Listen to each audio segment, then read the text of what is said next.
الصدمه الكبيره هتجيكم في الحليب. الحليب الثمن ديالو في تركيا 12 ليره، لتر ديال الحليب 12 ليره. والاسعار في تركيا ديال الخضر والفواكه هذا سوق اسبوعي بحال الاسواق الاسبوعيه اللي كتكون في المغرب في شتى الاحياء وشتى المناطق. يعني كيكون في واحد النهار في ديال الاسبوع لتر ب 140 ليره، 140 ليره اللي هي تقريبا واحد 50 درهم مغربيه. كويس. ها هو البائع فين يحييكم. المهم هذا الدلاح تقريبا 4 درهم ديال الدلاح، 4 دلاح 4 دراهم. بسم الله الرحمن الرحيم. تحية طيبة للجميع، كنحيو كل الإخوان والمتابعين. في هذا الفيديو نشوفوا فيه مقارنة ما بين الأسعار في تركيا والأسعار في المغرب.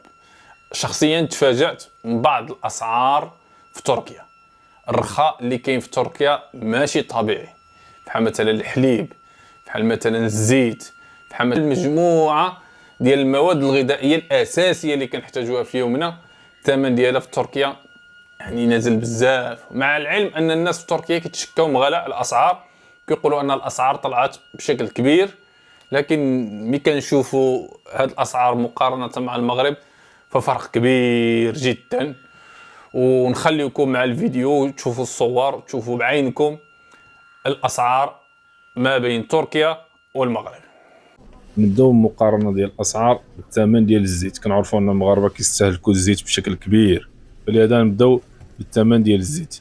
الزيت في تركيا كيف ما كتشوفوا السعر ديالو هو 140 ليره تقريبا، من 5 ديال لتر، يعني 5 ديال لتر ب 140 ليره. 140 ليره اللي هي تقريبا واحد 50 درهم مغربيه. يعني في تركيا الزيت ب 50 درهم. وجبرت في بعض الاماكن الاخرى الزيت 5 ديال لتر تقريبا ب 40 درهم. وهذا واحد اليوغورت صغير ديال الاطفال اللي كيعمل عندنا حنا 3 دراهم، السعر ديالو تقريبا 3 ليرات و75، اللي هي 1 درهم و50 ديالنا. وهذا عصير الثمن ديالو 13 ليره اللي هي 5 دراهم ديالنا، مع العلم ان هذا عصير الجوده ديالو جد متميزه. بالنسبه للخبز السعر ديالو 5 ديال الليرات. هاد الكميره مثلا كتعمل 5 ليرات اللي هي يمكن نقولوا 2 دراهم مغربيه. ومثلا هذا العصير هذا الثمن ديالو 5 ليرات ونص اللي هي كذلك نقولوا واحد 2 دراهم. حق الصدمه الكبيره هتجيكم في الحليب. الحليب الثمن ديالو في تركيا 12 ليره، لتر ديال الحليب 12 ليره، بمعنى يترو ب 4 دراهم. احنا طبعا عندنا يترو ب 8 دراهم، هذا اقل اسعار. اما السعر ديال الماء كيف ما نشوفوا هنا، هذا قرعه ديال لتر ونص، الثمن ديالها 3 ليرات ونص، نقدر نقول لكم 1 درهم و30 فرنك. 10 ديال الليرات 5 ديال لتر ديال الماء ب 10 ديال الليرات، يعني بمعنى 3 دراهم و75 فرنك 10 لتر ديال الماء. اما القرعه صغيره الثمن ديالها ما كيتعداش ليره و75، نقدر نقول لكم واحد 70 سنتيم ديالنا ولا 80 سنتيم. هذه قرعه صغيره اللي يمكن تكون في استخدام اليوم. على العموم في تركيا الاسعار منخفضه بزاف، خصوصا في المواد الاساسيه علينا. كاين شي اسعار متشابهه ما بيننا وبينهم، كاين شي منتوجات الاسعار ديالها عاديه بحالنا بحالهم، لكن المواد الاساسيه في الغالب عندهم اسعار رخيصه علينا بزاف. كنتحدثوا على الزيت، على الحليب، على الماء، على المواد اللي كيحتاجها الانسان بشكل يومي. فالاسعار مقارنه معنا راه رخيصه بزاف في تركيا. ودابا نمشيو نعملوا واحد المقارنه في واحد السوق اسبوعي الخضار والفواكه. اسواق كتشبه الاسواق ديالنا. اليوم انا في السوق، سوق اسبوعي في منطقه الفاتح، غنشوفوا فيه مقارنه ديال الاسعار ديال الخضر والفواكه ما بين المغرب وتركيا. شوفوا الاسعار في تركيا ديال الخضر والفواكه. هذا سوق اسبوعي بحال الاسواق الاسبوعيه اللي كتكون في المغرب في شتى الاحياء وشتى المناطق. يعني كيكون في واحد النهار في الاسبوع. احنا في الصباح الباكر كنعرفوا ان في الصباح الباكر كتكون الاسعار مرتفعه شويش على الوسط ديال النهار. لكن حنا نعملوا مقارنه ديال الاسعار ما بين الليره والدرهم المغربي. واحد الحاجه لاحظتها ان الشعب التركي الطبيعه ديالو كتشبه الطبيعه ديالنا. الفرق هما انهم عندهم اسواق اسبوعيه بحال الاسواق اللي عندنا اسواق في الاحياء، لكن هما عندهم تنظيم. مثلا هذا سوق اسبوعي كيتباعوا فيه كل المنتجات والخضار، الفواكه، البيض، الاجبان، الحاجات اللي كنوجدوها في الاسواق الاسبوعيه ديالنا بشكل عادي.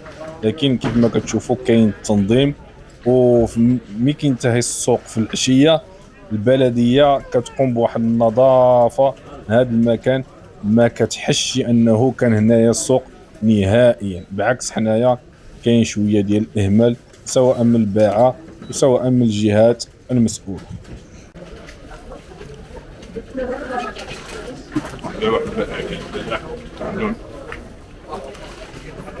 الدلاع ديالنا تقريبا ممتاز ممتاز كويس. ها هو البائع فين يحييكم. المهم هذا الدلاع تقريبا 4 درهم ديال الدلاع، 4 دراهم جاية الدلاع قلت نقيسو صح.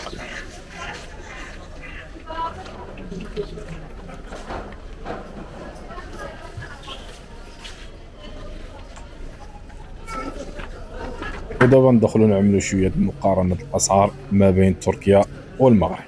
مثلا هذا الخوخ الثمن ديالو 25 ليره اللي هي 8 دراهم، العنب 20 ليره كل واحد 6 دراهم ولا 7 دراهم، الخيار 15 ليره 5 دراهم ونص، الدبنجال نفس الشيء 5 دراهم ونص، الفلفل 5 دراهم ونص، الجعده 5 دراهم ونص حتى هي، الليمون قول واحد 6 دراهم كذلك. هذه الكبال ديال تركيا 8 ليره الوحده قول واحد 3 دراهم. من الناحيه ديال الربيع كيبيعوه ب5 ليرات كل واحد 2 دراهم من القبطه. القرقاع عندهم موجود بكثره والثمن ديالو ما بين 50 ليره و 60 ليره بمعنى 21 درهم. البيض الثمن ديالو يعني تقريبا بحالنا تقريبا نفس الثمن. البطيخ هذا الثمن ديالو 30 ليره قول واحد 10 دراهم من الوحده. بنان 35 ليره 10 دراهم مغربيه. العنب 30 ليره تا هو قول واحد 9 دراهم مغربيه. الليمون تكلمنا عليه. الخوخ هنايا كيعمل 10 دراهم او 8 دراهم على حسب الجوده. البصل الثمن ديالو قول 5 دراهم تقريبا الكيلوغرام ديال البصل. البطاطا الثمن ديالها 17 ليره قول واحد 6 دراهم او 5 دراهم على حسب. كل ما ديتي كميه اكثر كل ما استفدتي اكثر. اما مطيشه ف 15 ليره اللي نقدروا نقولوا 5 دراهم، وكاين اللي الثمن ديالها اقل 12 ليره 13 ليره على حسب الجوده. البيضات كيف ما قلنا 2 ليرات و75. والبيض بلدي اللي هو عندنا حنا هو الرومي الثمن ديالو كيكون مرتفع نوعا ما، يعني درهم من البيضه تقريبا. البلدي تقريبا عامل 2 دراهم من البيض. حب مملوك الثمن ديالو كذلك واحد 10 ديال الدراهم ديالنا اللي هي 30 ليره.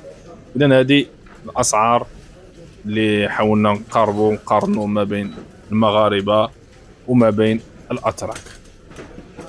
كيف ما شفتوا في الفيديو هذا نموذج عينه خفيفه ديال الاسعار ما بين تركيا والمغرب. وللعلم فالدخل ديال المواطن التركي هو اكثر من الدخل ديال المواطن المغربي.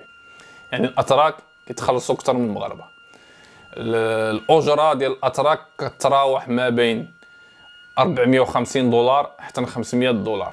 السميك ديالهم 450 دولار، يعني واحد 4500 درهم الحد الادنى من الاجور. يعني اللي كنقولوا حنا في المغرب 2500 درهم 2300 درهم، حنا عندنا السميك في هذه الحدود. هذا هما عندهم يعني تقريبا دوبلين علينا الاجره ديالهم. وكتشوف الاسعار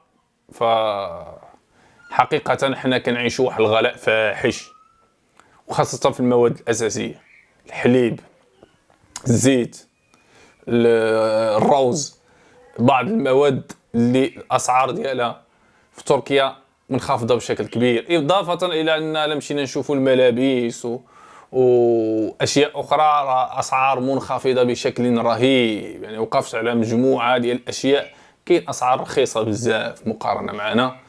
وهذا كيبين ان الشعب المغربي يعاني من غلاء الأسعار بحكم الأجور المتدنية، وكيبقى لكم واسع النظر. هذا فيديو عملته في الزيارة ديالي لتركيا، والآن كنشر لكم باش تشوفوا المقارنة ديال الأسعار ما بين المغرب وما بين تركيا، وأن الطبقة الهشة في المغرب تعاني كثيرا مقارنة مع تركيا.